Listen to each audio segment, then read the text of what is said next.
छात्रों, आज हम पुनः मलिक मोहम्मद जायसी के चर्चित महाकाव्य पद्मावत के मानसरोदक खंड को लेकर प्रस्तुत हुए हैं। इससे पूर्व भी इसकी महत्वपूर्ण पंक्तियों की व्याख्या की गई, उसकी चर्चा की। आज हम प्रस्तुत पंक्तियों को लेकर उपस्थित हुए हैं। छात्रों, आज हम इन पंक्तियों की चर्चा करेंगे। तो आइए छात्रों, शुरू करते हैं। धरी तीर सब कंचुक सारी, सरवर में पैठी सब बारी। पाई नीर जानो सब बेली, फुल सई करही काम के केली। करिल केस बिस हर बिस भरे, लहरें लेहि कमल मुख धरे। नवल बसंत सवारी करी, हुई प्रगट जानऊ रस भरी। उठी कोप जस दारुं दाखा, भई उन्नत प्रेम के शाखा। सरवर नहीं समाय संसारा, चांद नहाई पैठ ले तारा। धनि सो नीर शशि तरही उई, अवकित दीठ कमल ओ कुई।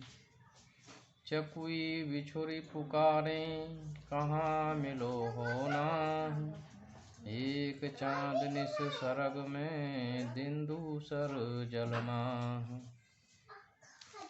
कि धरी तीर सब कंचुक सारी, और सरवर में पैठी सब बारी। कि पद्मावती और उसकी सभी सहेलियां सरोवर के निकट आ गईं और उन्होंने अपनी अपनी सारी माने साड़ियां सरोवर के किनारे ही रख दी। और इसके बाद वे सभी सखियां सरोवर में प्रवेश करती हैं। सरोवर में पैठी सब बारी अर्थात सभी सहेलियां कुंवारियां बारी बारी से उस सरोवर में प्रवेश करती हैं। पाई नीर जानो सब बेली, हुलसई करही काम के केली। पाई नीर जानो सब बेली, और सभी सखियां सभी सहेलियां उस पानी में, उस सरोवर के जल में ऐसे क्रीडाएं कर रही हैं मानो किसी बेल के समान हो। हुलसई करही काम के केली अर्थात हुलसई प्रसन्न हो रही हैं, हुलस रही हैं और काम क्रीडाएं कर रही हैं। करेल केश विष हर विष धरे, लहरें ले कमल मुख धरे।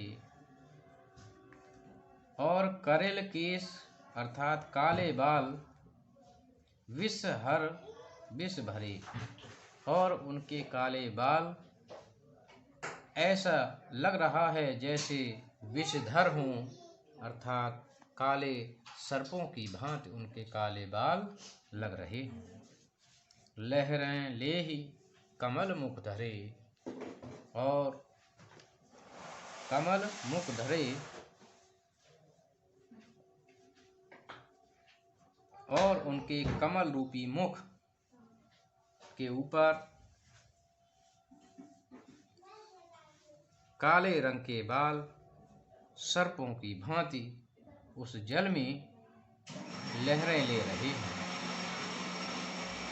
नवल बसंत सवारी करी, कोई प्रगट जानो रस भरी। नवल बसंत सवारी करी, कोई प्रगट जानो रस भरी।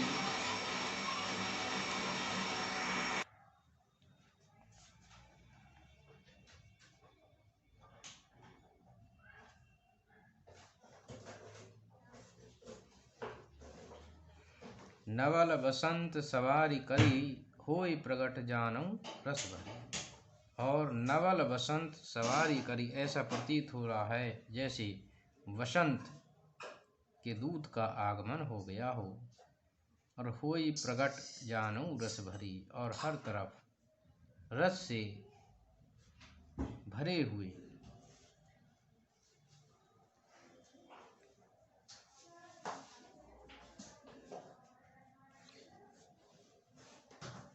बेलें दिखाई दे रही हूँ। उठी कोप जस दारू दाखा, भई उन्नत प्रेम के शाखा। और उठी कोप, कोपल निकल आई हैं जैसे मानो दाड़िम अनार और दाक्षा अर्थात अंगूर के कोपलें निकल आई हों। और भई उन्नत प्रेम के शाखा, और उनकी प्रेम स्निग्ध शाखाएं उल्लसित हो रही हूँ। सरवर नाहि समाई संसारा, चाँद नहाई पैठ ले तारा।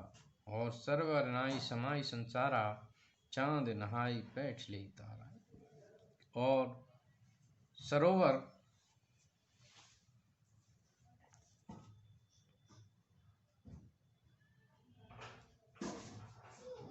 में संसार की सीमाएं समा नहीं रही हैं, अर्थात वहाँ का वातावरण अत्यंत ही मनोरम है। और चाँद नहाई पैठ ले तारा, ऐसा प्रतीत हो रहा है कि जैसे चाँद नहाई पैठ ले तारा कि चंद्रमा उस सरोवर में, मान सरोवर रूपी आकाश में उतर आया हो। पैठ ले तारा अपने तारों के साथ में चमक रहा हो। धनिसो नीर शशि तरई उई, अब कित दीठ कमल ओ हुई। कि धनी सो नीर, धनी माने धन्य है, वह नीर वह पानी वह जल धन्य हो गया है। शशि तरई हुई, जिस जल में चंद्रमा और तारे उग आए हों, चमक रहे हों, वह जल एकदम धन्य है। अब कित दीठ कमल और कुई, इनके होते हुए दृष्टि, दीठ माने दृष्टि, कमल और कुई के पुष्पों की ओर जाएगी, यह संशय है। अर्थात कमल और कुई के पुष्पों की ओर भी अब दृष्टि नहीं जाएगी, क्योंकि उनसे भी अधिक सुंदर चांद और तारे सरोवर में उतर आए हैं। चकवी विछोरी पुकारे, कहाँ मिलो हो नाह। एक चांद ने सरग में दिन दूसर जलमा। कि चकवी बिछोरी पुकारें। चकवी और चकवा दो पक्षी होते हैं, और उनके विषय में ये मान्यता है कि जैसे ही संध्या होती है, सायंकाल होता है, चकवी और चकवा दोनों बिछड़ जाते हैं, अलग अलग हो जाते हैं, और रात्रि के समय दोनों अलग अलग विश्राम करते हैं। सूर्योदय होने पर वे पुनः मिल जाते हैं और दिन भर साथ ही समय व्यतीत करते हैं। परंतु चकवी ये दृश्य देखकर एक चंद्रमा तो आसमान में दिखाई दे रहा है और दूसरा पद्मावती रूपी